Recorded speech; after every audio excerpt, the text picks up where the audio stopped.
Secrets of Bluegrass Chefs is a presentation of Kentucky Proud. Authentic flavors of Spain served in a Kentucky Proud kind of way. I'm Tim Laird with Kevin Harned in the Secrets of Bluegrass Chef's kitchen studio. Tim, this time we're taking our taste buds on an international adventure. We're in front of a live studio audience with Chef Zack Wolf from Artesano in Louisville. And he's sharing his secrets so you can make some of this incredible Spanish food at home. Plus, I have an internationally inspired cocktail, the Raspberry Paloma. All of that and much more right now on Secrets of Bluegrass Chefs. Hi, everybody, and welcome to Secrets of Bluegrass Chefs. I'm Kevin Harned. This is the show that takes you right into the minds of some of the Commonwealth's best chefs. Today, we welcome Louisville's Zack Wolf from Artesano in Westport Village. He's going to use fresh ingredients to make a meal imported from Spain. We're talking short ribs, braised in Spanish wine, and a whole new take on Brussels sprouts. But first, won't you say hello and give a big welcome to my friend, my broadcast partner, America's CEO, our Chief Entertaining Officer, Tim Laird. Kevin! Hello, Tim. Beautiful. I'm excited about today. What a great audience. It's a packed house. It's a packed house. Nice. They're having fun. They're excited. I'm telling you what, this chef is unbelievable. And they're hungry. They're very hungry. I think the folks at home are probably hungry, too. Yes. I'm hungry. I'm hungry, so You we wanna better get get the started? show on the road. All right. I'll tell you what, it's a great day to be in Kitchen Studio because here he is, the one and only. Please welcome Chef Zack Wolf from Artesano. Good to see you. Hello, Chef. Good seeing you. Zack, great to have you here Absolutely, again. absolutely. Zack represents not only Artesano, but the entire Ole group. You all have really just skyrocketed over the last few years. Yeah, almost, 6 restaurants within the past 3 years. That's amazing. That is amazing. And every concept, phenomenal. I'll tell you, what you're doing is just great, and each one a little bit different. Well, we're talking about them, but assuming people at home know, but Artesano is the one you're representing today, but the others include? Guacamole, it's our Mexican restaurant. We have Joe's Older Than Dirt. We have Taco Luchador, which is our biggest one, which we have 3 more locations opening within the next 6 months. Muscle and Burger Bar as well. Oh, just That's some great. of my favorites. All awesome places. And, of course, Artesano, it's a fun place, small plates a little bit, too. And tell me about the concept you're going on there. Yeah, so Artesano is our Spanish tapas restaurant. Okay. So 90% of the menu is small plates that's shareable between the families that come and dine there. There's also some entrees, but we do lunch and dinner 7 days a week. That's great. And what I love about the shared plates, you can order a lot of different things and share them and also enjoy a lot of the offerings you have. Now today, Chef, what are we going to be doing? So the first course I'm going to be doing is Brussels sprouts. It's our sauteed Brussels sprouts. It's caramelized walnuts, crispy chorizo, sherry reduction, and then fried Brussels leaves on top for a nice little crunch. Yeah, these ain't your grandma's Brussels sprouts. I'll tell you, normally I don't like Brussels sprouts, but when I came to the restaurant, I tried these. I go, you know what? I like Brussels sprouts. Yeah. But I like it this way, the way you're doing it, Chef. So anyway, that is Show us great. how we're going to start. So let's go. Absolutely. Where are we going to start? We're going to start with a little bit of olive oil. We're going to get this olive oil good and hot. What we want to do is we want to take this chorizo. This is Palacio chorizo. It's from Spain. We imported this in from Spain. And what we're going to do is we're going to sweat this out, and we're going to kind of make this crispy. And all of the oil and the fat from the chorizo is going to cook into this oil. We're going to take the chorizo out, set it to the side, and then cook the Brussels sprouts in that chorizo oil. That's the secret to those Brussels Yeah, sprouts. there's a little secret to it. Set it Now to I this know. side if you don't mind. So as you guys will see, as this chorizo starts to cook in here, you'll start to see this oil turn red. And it's going to keep getting redder and redder and redder as more oil gets pulled out of that. People love these Brussels sprouts. Everybody who comes in always asks us, when are the Brussels sprouts coming back? When are they coming back? And I know why, because they are good. Well, they are, and so many people have such a, Fear. like, yeah, sort of like you did too. It's just like, Brussels sprouts! yeah, no! They get a bad rap, but... Yeah. So it's getting nice and crispy now. You can see kind of the chorizo's turning nice and caramelized. So we're going to turn the heat down. And we're going to pull the chorizo out. I want to just snack on that. Yeah, I know. Like popcorn. Yeah, I know. And you can leave a few pieces in there. It's okay if a few pieces, little stragglers get left. We'll set that over there and let that cool down. We're going to kick this pan back up on high. And this is where you might want to be a little careful, because when you add a cold product into a hot pan, it might pop a little. Where are you going, might want to step away a little there. I need to go to the bar. I'll be right back. Yeah, because of the water in there as well too, and it's water and hot oil. Yep, doesn't mix very well. See, there's your magic show. This is a magical dish. Now, as we're cooking these down, what we're looking for is to get a nice, good caramelization on the Brussels sprouts. You want that nice, good brown color. I'm going to throw in another secret on this, though. We don't cook it just in olive oil. Oh. About halfway through, I'm going to throw in some brown butter. Oh. See, yeah, everybody likes butter. Can't go wrong with butter. No. So now, I'm going to take just a little bit of this brown butter here. So if you can see here, the caramelization on this Brussels sprout, that's what we're looking for on all of them. Is it a little salt and pepper? Yeah, a little salt and pepper. Okay. All right. I think we're ready to plate here. Oh, now quick. Yep.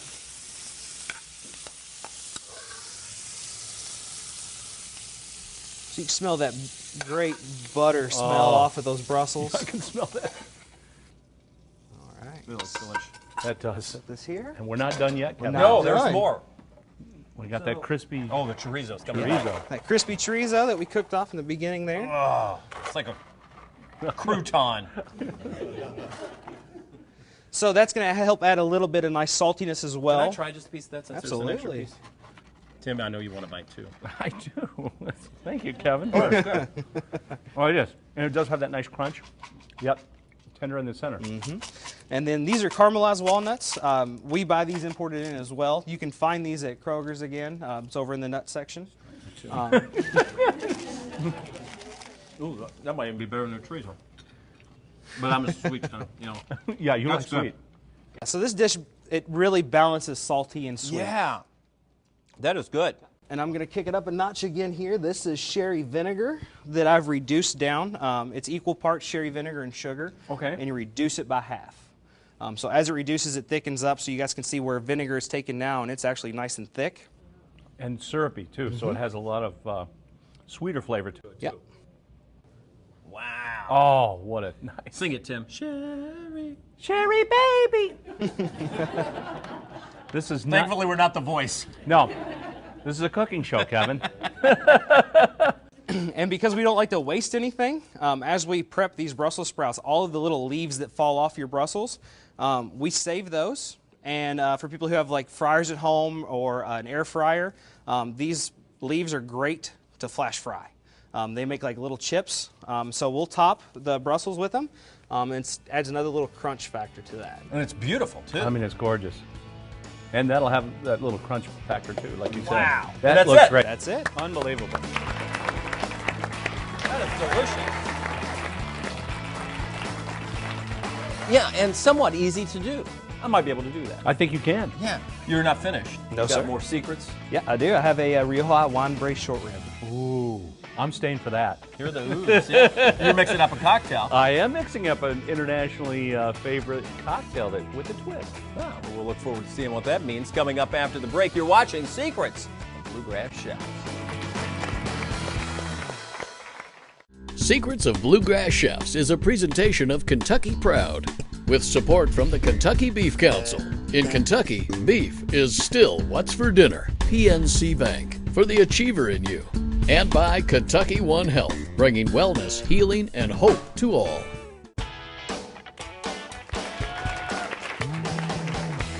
Hi, everybody, and welcome back to Secrets of Bluegrass Chefs. I'm Kevin Harned. Today, we're cooking with Chef Zack Wolf from Artesano in the Westport Village. He just showed us the secrets to his Spanish-style roasted Brussels sprouts, and coming up, he's going to reveal the secrets to his wine-braised short ribs. But first, let's check in with Tim Laird. He's back, you guessed it, at the Old Forester Bar. Tim? That's right, Kevin. How are you? I'll tell you what. You might be surprised, but the #1 drink in Mexico is not the margarita. It's the Paloma, which is traditionally made with tequila, squirt, which is a lemon lime soda, and a squeeze of lime. We're going to change that up just a little bit, and I'm going to make a raspberry Paloma. Very simple. Tall glass of ice, and to that I'm going to add about 1.5 ounces of El Jimador Reposado tequila that's been rested. That's what reposado means. So it's aged from 2 to 11 months in oak. Then top it off with, I'm using Fresca.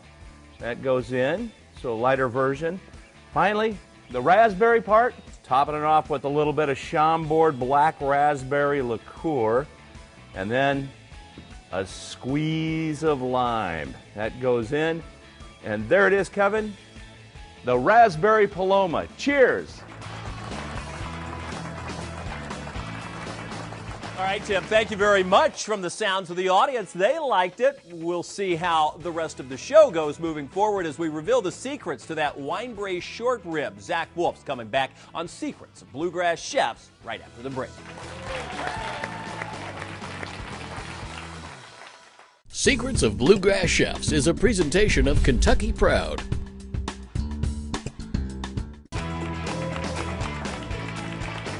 Hi, everybody. Welcome back to Secrets of Bluegrass Chefs. Kevin Harned, Tim Laird, Zack Wolf, and a whole house of people here. Everybody's having fun? Great audience. We are having a great time learning the secrets. I'm telling you, I'm excited about this dish. I'm just looking over here at these short ribs, and these are portion size. Look at the size of those. Yeah. Oh my God. Yeah, so Wow. this is an actual entree portion. Wow. No, And stop it. I'm seeing everything I love, like right here. You know, potatoes. Yeah, so this dish has a little bit of Short everything. rib. It's got the potatoes, it has an egg, it has the short rib, it has a wonderful sauce, that sherry reduction I'm going to use again in this dish as well. And a little wine. And a little wine. Can't go forget wrong that. with wine. No. So the first thing I'm going to do is I'm just going to go ahead and preheat this pan again. Preheating pans, guys, are essential. Shortens your cooking time, just like getting all of your mise en place together. You hear a lot of chefs say mise en place all the time. It literally means everything in its place. It's French. And that's so when you get up there and start cooking, you're not searching for stuff. You're not running back and forth. So the first thing I'm going to do here is I'm going to take these beautiful short ribs and I'm just going to season them with salt and pepper.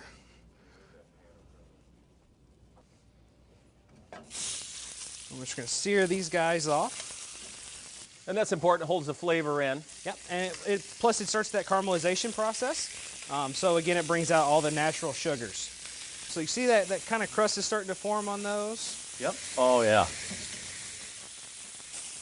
All right, so now that we got the nice little sear on those guys, I'm going to pull these off. I'm going to put these in the pan. And I'm going to leave this pan on high heat, let it keep doing its thing. While it's heating back up, I have fresh thyme, and I'm just going to put it right on top of the meat here. A little bit of rosemary as well. And as that bakes, it's just going to help bring in that really good flavor. Nice flavors of those. Right. Now, since this pan's now good hot again, I'm going to take onions. And well seasoned too, by the way. Look at that. Very well seasoned. So now that I got a little bit of caramelization on those onions, I'm not sweating, I'm getting that caramelization. It's two totally different things. I'm going to add in the carrots now. And the celery. So again, I'm just looking for a nice caramelization on the carrots. You kind of start seeing it here and there. Oh yeah. I'm just going to take a few cloves of garlic whole again. This prevents it from burning. All right, so now that these mirepoix are starting to caramelize a little bit, and if you see on the bottom of this pan, it's kind of these little brown sticky bits all through here. That's called fond. It's, like I said, it's one of those foundation. And as we add the wine, I'm going to scrape the bottom of that pan to pull all of that nice, good sugar and caramelization out of it. Sometimes I have to hold Tim's hands I know, at this part I know, because he'll be reaching for that bottle. The wine that I'm using is a Rioja wine. So this is from Rioja, Spain. This is a Garnacha wine. It's made from the Garnacha grape. It's a very fruity, very sweet wine. It lends itself really well to long braises because it pulls all of that nice wine, that Cabernet flavor into it. And again, that's the one thing about cooking with wine. You want a wine that you can actually drink and enjoy. Absolutely. Can you all smell it? So I'm going to let that wine reduce just a little bit. Again, it's going to make that flavor more concentrated. And from here, All right. Into the braising pan with all those goodies. just going to pour that right on top. Oh. Just wonderful smell. And then now I'm going to add water just till it comes up the side of that short rib. And that's what it's going to look like right before it goes in the oven. And now, will you cover that? Yep, I'm going to cover it with foil. And this is going to go in a 350-degree oven for about 2 hours, 2.5 hours. At the 2-hour mark, you want to check it, kind of stick a fork in it and try to pull it apart with a fork. If it's really hard to pull, it's not ready yet. Keep going longer. Well, I'll tell you, you've got it wrapped up. It's getting ready to go in the oven. The good news is, through the magic of TV, we've got one to show you when we come back on Secrets of Bluegrass Chefs. Secrets of Bluegrass Chefs is a presentation of Kentucky Proud, with support from the Kentucky Beef Council. In Kentucky, beef is still what's for dinner. PNC Bank, for the achiever in you. And by Kentucky One Health, bringing wellness, healing, and hope to all. Hi, everybody, and welcome back to Secrets of Bluegrass Chefs. I'm Kevin Harned alongside Tim Laird. Yep. And I'll tell you what, it's been 2 hours in that oven. Well, time flies when you're just watching flies, a good doesn't it? local cooking show, doesn't it? Yeah. I love that. Zach's about ready to do the reveal here, so technically this would have cooked for quite some time. Yep, about 2.5 hours, just until it's nice and fork tender. All right. And after you pull it out of the oven, you want to let this rest. You got to let it Another rest. secret? Yeah. Any meat you ever cook, you always want to let it rest Just before in its you own pull pan? into it. Yep. Just let it rest just like that. Okay. Keep it wrapped up. Let all that juices and stuff go right back into that meat. Get more flavor in there. Wow. Oh, my gosh. Can you all see that? That looks, oh, does that look beautiful. And the smell off of it. Yeah. Nice red wine flavor. What about Aromatic. the taste, Zach? What about the taste? We're getting there. Settle down, Kevin. I know. And while it's resting, like I said, I'm going to fry an egg in this pan. And you start out just a little oil in the pan, is it? Just a little oil in the pan. It's a non-stick pan. I always like to use non-sticks. What's the egg do? I was with you up until the egg part. So the egg just adds a nice richness to it with the egg yolk that pours off into the meats. I love it because it's almost like a fun thing to do when you cut into it, and then that yolk just kind of creaminess draws all over that short rib, right, Exactly. Chef? Yeah. The one thing with short rib, it's extremely fatty. That's any braised meats, they're always going to have a lot of fat in them. The egg yolk helps break the taste of that fattiness. All right, so while that's cooking, I'm going to go ahead and start plating here. All right. I have some mashed potatoes that I've already prepared. These are just regular Idaho mashed potatoes that we've mixed in Manchego cheese. Ooh, okay. So nice salty Spanish cheese. Gives a great flavor in there. Oh. That's another great secret. Just put a little bit of cheese and potatoes. Exactly. Of course, Manchego, keeping with the theme. Is this the normal dish size? Yep, this is a normal dish size. Because remember, it's small plates. Well, this is an entree. I was like, I haven't been eating I enough. was going to say, you should see the large plates. Oh, here we go. The crowning moment. The crowning moment. Beautiful. And that cherry reduction that we used earlier on the Brussels sprouts, it's just cherry vinegar and sugar equal parts, reduced by half. Again, that adds a little bit of sweetness to the dish. Pour that right on top. Nice. With that beautiful fried egg. That is absolutely gorgeous fried egg. And I miss it when you fry it like that in the oil because then you get those crispy outside. Exactly, I mean, that shows, oh. And then, those pickled shallots. Adds a nice touch of sweetness, a little bit of tanginess with the vinegar in there. And then, just to kick it up a little notch, we have some micro cilantro. And that's it. Beautiful. What a dish. Beautiful. That was awesome, Chef.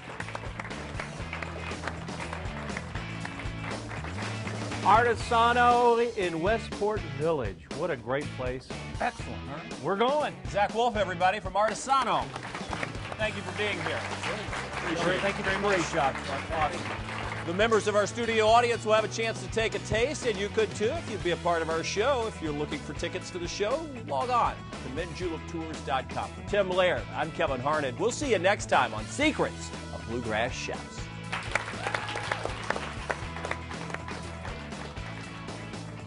Wow.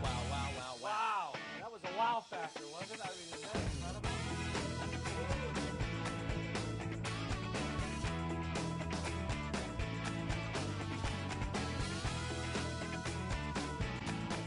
Secrets of Bluegrass Chefs is a presentation of Kentucky Proud.